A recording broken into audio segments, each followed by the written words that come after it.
Actually, I'm not a musician. I quit band, but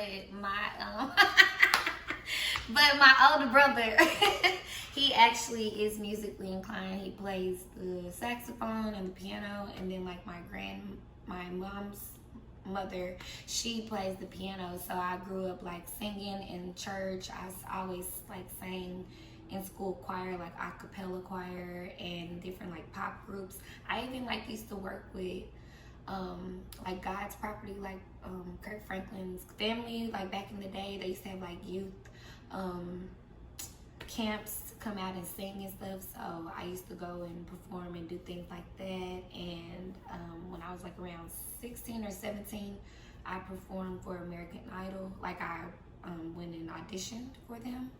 And within the last few years, I performed live at Prime Bar in Dallas.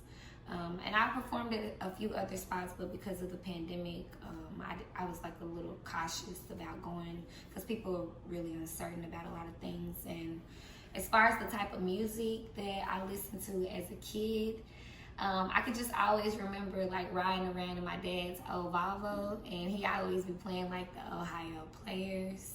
Shoot, shoot, shoot, shoot. Type stuff. Yeah.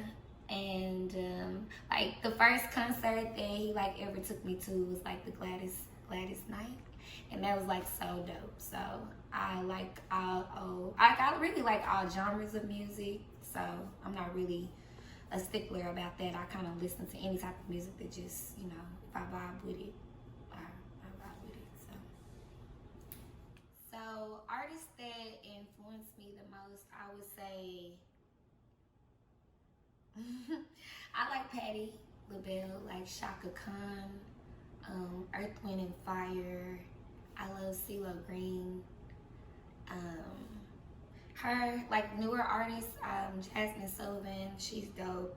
Like Robin Thicke. I even like Tamala Mann, she's awesome vocalist. And I already said Gladys Knight, I love her.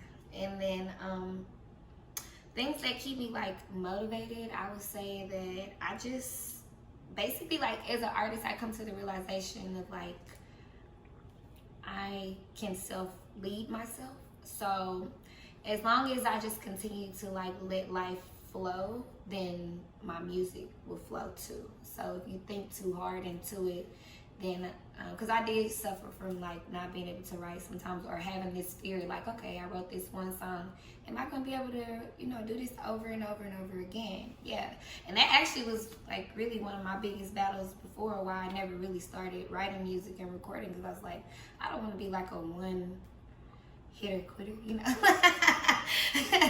But basically, you know, whenever you don't want to do something, just stop and let it breathe and take your time and just let life flow and get inspired, do other things, work on other crafts that you have, and come back to it when you feel it.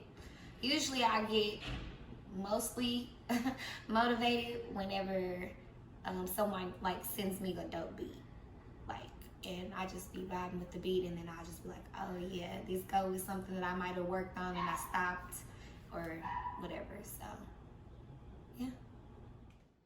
So on my album that I currently have out, I've worked with artists like Southside Days.